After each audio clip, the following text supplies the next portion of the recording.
Morning, all.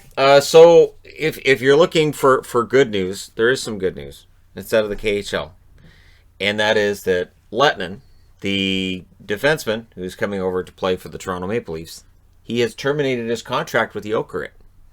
So we've been looking for signs that players are getting ready for training camp, that they'll be, setting themselves up for the 2020-2021 season, and here we are.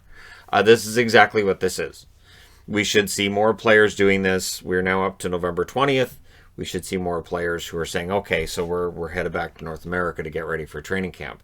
We know there are some players who are already on the ice training. That's already going on. And so we're going to see over the next couple weeks, I would think, a lot of players coming back. Now, when they start, that's still up in the air, and we'll come back to that. That's the last item on the board here. But the fact that Lehtonen is stepping out of his contract is a good thing. So we'll see how many other players follow suit. The IIHF, I reported on this a couple days ago, that Belarus didn't look like it was going to be a good fit for the World Championships next year.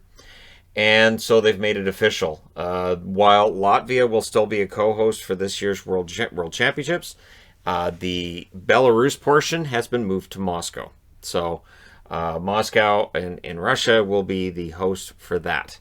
And so if you're a big fan of the World Championships, this is a good thing because honestly, there was reason to believe that the Belarus portion of things could be dicey.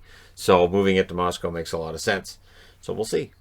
We'll see how those World Championships go. Because keep in mind, depending on what happens with the NHL, if the NHL says, all right, we're not going to have a season, you could have great teams over there. Absolutely great. You could have almost Olympic level participation if players are geared up and they're like, sure, yeah, we'll go over to Russia and play. That'll be fun. And Latvia, clearly. Also, kind of a fun announcement, and we need fun announcements right now. And I think this is important too. So the Florida Panthers announced that they're partnering with the Greenville Swamp Rabbits, East Coast Hockey League team. This is important for a simple reason. If those in power in the NHL believed that we weren't going to have a season, why would you bother with all of this? You just say, you know what, it's fine. We'll just leave it. So the fact that there is some business as usual stuff going on like this, it's a multi-year agreement as well, is good. And honestly, that sounds great. Now, Swamp Rabbits, for anybody who's going to ask, and I know people are going to ask, do you have a jersey? No. I did look on their site, and Swamp Rabbits jerseys are A, they're difficult to find online, and B, when I do find them, they're kind of a little on the expensive side. And right now, it's all about the retro reverse jerseys. So I do not have a Greenville jersey. I intend to at some point have a Swamp Rabbits, just like I need a Roanoke Rail Yard Dogs one for the SPHL. But Greenville and the Rail Yard Dogs are going to have to wait. And the Rail Yard Dogs is also another one that's kind of hard to find online. Anyways, yeah, so kind of a fun thing that we're still seeing the affiliations being announced and all that other wonderful stuff. Branstrom, if you're a Sens fan, the good news about Branstrom is that he is enjoying his time in Switzerland and he's playing well. 7 games played, 2 goals, 5 assists for 7 points. So Branstrom playing well is important. The Ottawa Senators deem themselves to be a better team this year than they were last year, and they feel that they're getting closer to being a playoff team. The continued development of Erik Branstrom can help them get there.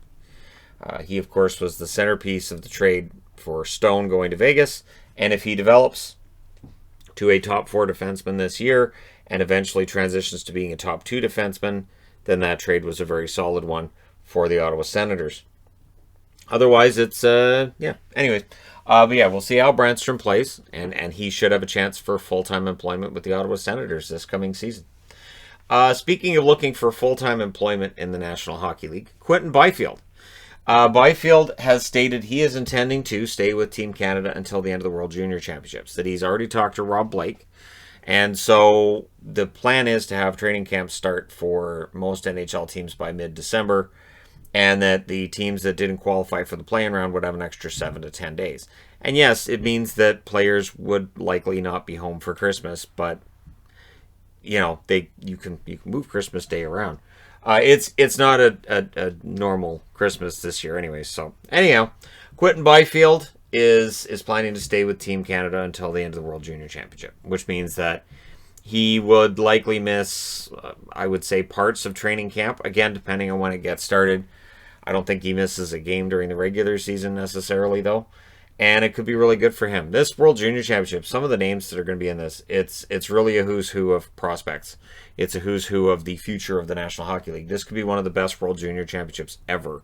Because guys who should be on their parent clubs, their NHL teams, like Byfield, are going to get a chance to represent Canada. And so this could be huge for them. It sort of reminds me of when Eric Lindros said, yeah, whatever, and he didn't go to the Quebec Nordiques, and so he got to play for Team Canada a couple of times. And so before he even made it to the National Hockey League, before the trade, we kind of got an idea of what kind of impact he'd have in the NHL. And maybe Byfield and some of the other players at the World Junior Championships can do the same thing. Where they should be in the National Hockey League, they're not. It should raise the level of play at the World Juniors. And yes, there's nothing new today to report at this point regarding the negotiations between the players and the owners. Again, it's the same thing. The players are not happy about the idea of having to give up extra money. But really what they can do here is they can end up with it potentially going to court. So for people who followed Major League Baseball, it got really dicey there, and then finally they just had the abbreviated season and they made it work. Worst case scenario, that could happen with the National Hockey League. But while there are some owners who are saying, well, I'd rather just not play rather than lose, $15-20 million. And I do find that funny too, that people are like, they're so greedy. Who in the world is going to say, yeah, no, I will gladly lose $15 million this year? If you're a billionaire, why would you just lose $15 million? Anyways, the expectation being that, we're going to have some kind of a season, and they're still looking at January 1st. Chris Johnston of Sportsnet still saying the NHL wants it to be on January 1st. Yes, it gets more and more difficult as we go on to see that necessarily happening. But with Lehtonen backing out with Jokerit, with the idea of coming over to play for the Maple Leafs, players are starting to get ready, apparently, to commit to training camp. And in his case, of course, coming in to play for a Canadian team, you've got to isolate for 14 days. 14-day quarantine, and then you're free to go, and hopefully everything's okay for him.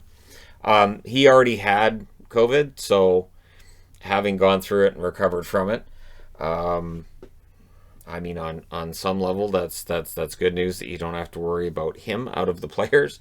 But we'll see what happens with the National Hockey League and what the plan is going forward.